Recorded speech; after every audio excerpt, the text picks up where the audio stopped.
తెలుగుదేశం పార్టీకి ఆ ప్రాంతం కంచుకోట. పార్టీ ఆవిర్భావం నుంచి ఇప్పటి వరకు ఎక్కువ సార్లు అక్కడ పసుపు జెండా ఎగిరింది. గత ఎన్నికల్లో విజయ్ దుందుబి మోగించిన తెదేపా ఈసారి భారీ మెజారిటీ సాధించేలా వ్యూహాలు రచిస్తోంది. ఆ కంచుకోటను తమ ఖాతాలో వేసుకోవాలని వైకాపా ఉవ్విళ్లూరుతోంది. సత్తా చాటుతామని బీఎస్పీ ధీమాగా ఉంది. అసలు ఆ నియోజకవర్గం పేరేంటి? ఏ జిల్లాలో ఉంది? ప్రస్తుత రాజకీయ సమీకరణాలు ఎలా ఉన్నాయో ఇప్పుడు చూద్దాం. ఇది కృష్ణా జిల్లాలోని పెనమలూరు నియోజకవర్గం. విజయవాడను ఆనుకుని ఉన్న ఈ నియోజకవర్గంలో రాజకీయ చైతన్యవంతులు ఎక్కువే.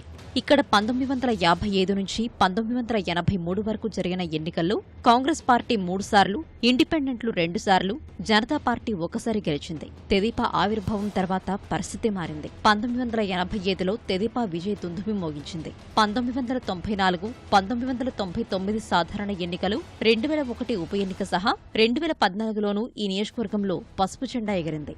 గత ఎన్నికల్లో ఈ నియోజకవర్గం నుంచి గెలిచిన బోడె ప్రసాద్ ఈసారి సత్తా చాటేలా శ్రమిస్తున్నారు. పట్టసీమ ద్వారా నీరందించిన ప్రభుత్వానికి ప్రజలు అండగా ఉంటారని భావిస్తున్నారు. నియోజకవర్గంలో ద్వితీయ శ్రేణి నేతలను కలుపుకొని వెళ్తూ ప్రచారంలో దూసుకుపోతున్నారు.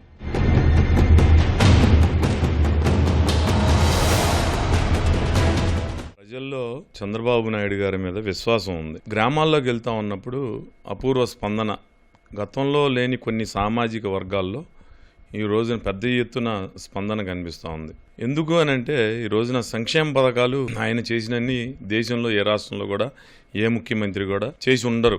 5 సంవత్సరాలు 42 గ్రామాల్లో తిరుగుతూ ఉన్నా, ప్రతిరోజు ప్రజల మధ్య ఉన్నాం, అభివృద్ధి చేశాం, సంక్షేమం చేశాం, సేవా కార్యక్రమాలు కోట్ల రూపాయల్లో నేను నా వ్యక్తిగతంగా ఎంతోమందికి సేవా కార్యక్రమాలు చేశాను. ఈ రోజున ప్రజలందరూ కూడా చాలా ఆనందంగా సంతృప్తి వ్యక్తం చేస్తూ ఉన్నారు. కాబట్టి తప్పకుండా ఈ నియోజకవర్గంలో భారీ మెజార్టీతో గెలవబోతా ఉన్నాం. తెదేపా కంచుకోటను బద్దలు కొట్టడమే లక్ష్యంగా వైకాపా వ్యూహాలు పన్నుతుంది. 2004, 2009లో కాంగ్రెస్ నుంచి పోటీ చేసి గెలిచిన కొలుసు పార్థసారథి తిరిగి ఇదే స్థానంలో వైకాపా తరపున బరిలో నిలిచారు. మంత్రిగా ఉన్నప్పుడు తాను చేసిన అభివృద్ధి పనులు ప్రజలకు వివరిస్తూ ముందుకు సాగుతున్నారు. కానీ నియోజకవర్గానికి ఆయన చాలా కాలం దూరంగా ఉండడం ప్రతికూలాంశంగా ఉంది. రూరల్ ప్రాంతాల్లో కొన్ని చోట్ల ఆధిపత్యం కనబరిచినా పెనమలూరు, పోరంకిలో పార్థసారథికి ప్రతికూల పవనాలు వీస్తున్నాయి.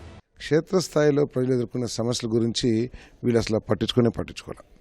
తర్వాత అదేవిధంగా ఇళ్ల స్థలాల సమస్య ఉంది, పూర్తిగా వైఫల్యం చెందారు. వీళ్ళు పనిచేసేదంతా కూడా రాజకీయ స్వార్థం తప్పితే ఎక్కడ కూడా ప్రజల అవసరం కోసం కానీ రాష్ట్ర భవిష్యత్తు కోసం కానీ కాదనేది అర్థమైపోతా ఉంది. కాబట్టి ఇవన్నీ కూడా మాకు ఉపయోగపడతాయని చెప్పేసి భావిస్తాం. స్వచ్ఛమైన పాలన కోసం బీఎస్పీకి పట్టం కట్టాలని ఆ పార్టీ తరపున బరిలో నిలిచిన లంకా కరుణాకర్ ప్రచారం చేస్తున్నారు. సిపిఎం, సిపిఐ, జనసేన ఆ పార్టీకి మద్దతిస్తుండడం వల్ల గెలుపోటములను ప్రభావితం చేసే స్థితిలోనే ఉన్నారు. ఈ నియోజకవర్గంలో గత ఎన్నికల్లో బీఎస్పీకి 5,000 ఓట్లు వచ్చాయి. సిపిఎంకు 10,000కు పైగా ఓట్లు పోలయ్యాయి. పవన్ అభిమానులు ఎక్కువగా ఉండడం, జనసేన మేనిఫెస్టో తమకు అనుకూలించే అంశాలని బీఎస్పీ నేతలు చెబుతున్నారు. కాంగ్రెస్ నుంచి లామ్ తాంత్యాకుమారి పెనమలూరు నియోజకవర్గం బరిలో నిలిచారు. కంకిపాడులో మాజీ జడ్పీటీసీగా పనిచేసిన అనుభవం, తండ్రి కోనేరు రంగారావు మంత్రిగా చేసిన అభివృద్ధి తమకు కలిసి వస్తుందని ఆమె భావిస్తున్నారు. ఎంతమంది బరిలో నిలిచినా తెలుగుదేశం వైకాపా మధ్య ప్రధాన పోరుంటుందని రాజకీయ విశ్లేషకులు అభిప్రాయపడుతున్నారు.